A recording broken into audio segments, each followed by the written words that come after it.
My name is Chris Madden, and I teach at the UMKC Conservatory. Today I'm going to be giving you some ideas for how you might introduce one piece from Judith Lang Zaimont's set of pieces for the developing pianist called In My Lunchbox. So this is a really fun set of pieces because each piece within the suite, it is named after a different food or something that you might find in your lunchbox. So for example, there's a swimming tuna, and she calls that an arabesque. There's celery stalks. There's a banana song. The one I'm going to be going over today is Mandarin Orange. And then the last piece in the set is called Sugar Rush, and it's a toccata. It's really fast. It's really lively. So, you know, it's a fun way to end the set. But what I thought I'd look at is Mandarin Orange, which is the fourth piece in this collection. And so this is an interesting piece for a few reasons. So at the top of the score, you'll find that she says you can start it on either F sharp or F natural. So the reason being, this melody is completely pentatonic. And so it's probably easiest for a student to start playing it on F sharp and use all the black keys. But for a more advanced student, they can start it on F natural. Or really, you could transpose it to any starting note because it's just a pentatonic melody. So I would encourage you, if you're going to teach this piece to a student, have them start by just getting comfortable playing on the black keys, doing some kind of pentatonic improvisation with them, where, you know, depending on your student, maybe you just do the right hand, or maybe they can do hands together.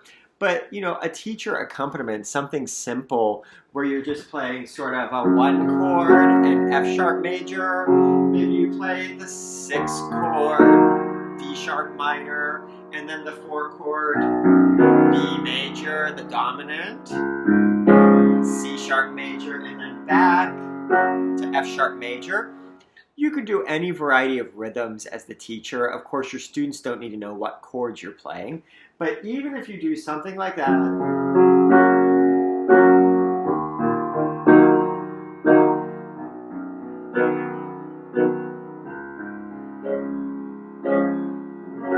and your students can play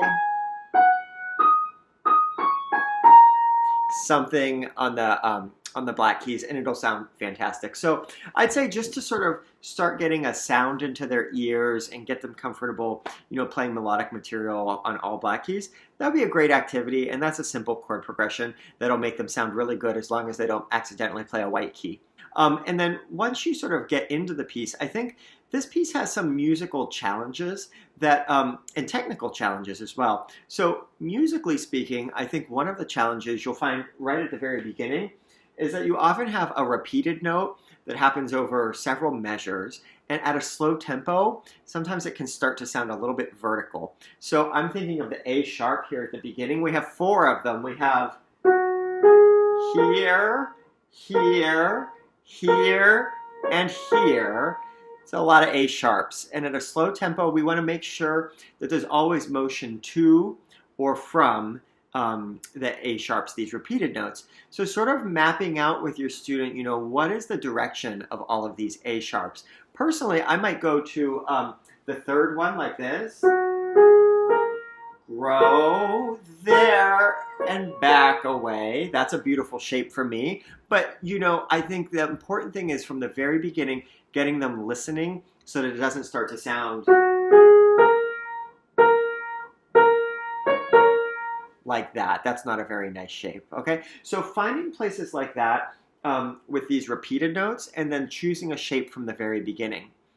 The other thing that's helpful is if you look at what comes right after that, there's a lot of times in this piece where you'll have something repeated that's almost the same but slightly different, and this is a great opportunity to sort of do a scavenger hunt before the student really learns the entire piece and say, well, look, this is almost like what you just played, but what's different? And in this case, we have those A sharps, but now the melody is going to ascend even higher to D sharp and then rise to F sharp and go even higher. And so you say to your student, well, what do we want to do with these A sharps this time? Do we want to do something different? Maybe growing D sharp, and then it goes up here.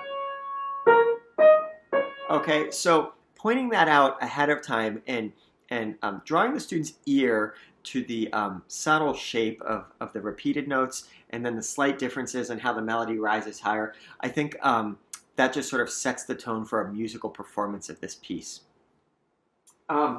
So another musical challenge, and then we'll talk about a technical challenge. Another musical challenge is the lines in this piece are just really long and flowing, and it can sometimes be hard to sort of pace a crescendo or pace a decrescendo because it's a slow tempo and it's this pentatonic sounding thing that just kind of keeps wandering. So the climax of the piece is clearly in measure 35. There's a big accent. It's marked forte. So one thing I like to do to sort of put the climax in context for students is to have them start right on the measure of the climax and play it. In this case, it's with octaves. That's the climactic measure. And then to help students put it in context, I say, okay, let's add the measure before that and make sure that we still are at the loudest on that climactic measure. So I would start a measure before a little softer and make sure that climax is still the loudest part. Once I add a measure before the climax, I'll also add a measure after the climax so that we can start to ensure that we have a nice smooth decrescendo. So again, I would do a measure before leading up to it. And then a measure away. Okay, so starting to get softer, we put it into an even bigger context and maybe start 2 measures before and go 2 measures after. So it would go like this.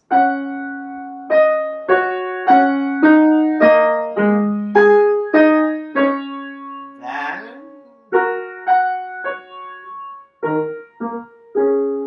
like that. And gradually you work your way out a measure at a time and you've reached the beginning of the phrase and the end of the phrase, and you have a really convincing shape.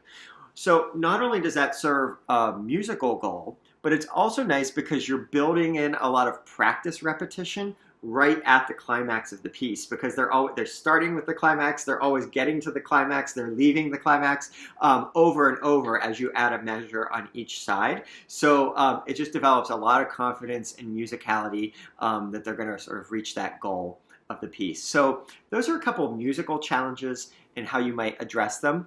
I'd say one of the technical challenges of this piece is that you have this interval of a fourth that's happening on black keys with fingers 3 and 5. So especially if you have a younger student, that can kind of be a little bit of a stretch for those 2 fingers. So one thing that I think we have to think about is really allowing the student to lead out with the elbow and have a relaxed wrist that follows. We never want the pinky to kind of just be hanging out to the side trying to play a note. We want to support the pinky by going out with the elbow. So even a simple warm-up exercise where you play ascending fourths from 3 to 5 with your pinky. So maybe I'll start on C, F, D, G, E, A, and you really want to make sure your student's elbow is relaxed and wrist is relaxed and that they have a beautiful singing tone. It's sort of a drop and roll, something like that. That'll prepare them to play this really legato line with some larger intervals and weird fingers, especially if they have a smaller hand. So there's one technical challenge. Another one, again, at a slow tempo on black keys, such a lyrical piece with long lines, the idea of sort of transferring the weight between each finger evenly and smoothly so that you can truly play legato without having to use the pedal. I think that can be tricky for some students. So, a fun thing, this whole suite of pieces in My Lunchbox, it's about different foods. This one's Mandarin Orange. Get an orange for your student that fits their hand, or even if it's a baseball or something. But just the idea of putting it under their hand and their palm on it, and then sort of rolling it around left and right, back and forth, encouraging sort of wrist relaxation, that's going to help them feel what it's like to transfer the weight from finger to finger smoothly as they play this piece, which is what's required to play these long lines at a slow tempo. So just another engaging way. Bring a prop into the piano lesson. Even better if it's a piece of fruit, because that's what the piece is named after. So hopefully that gives you some fun, creative, engaging ideas that will prepare the student by improvising on black keys. Some ideas to address musical challenges, and then also some ideas to address the technical challenges of this piece. So I hope you enjoy.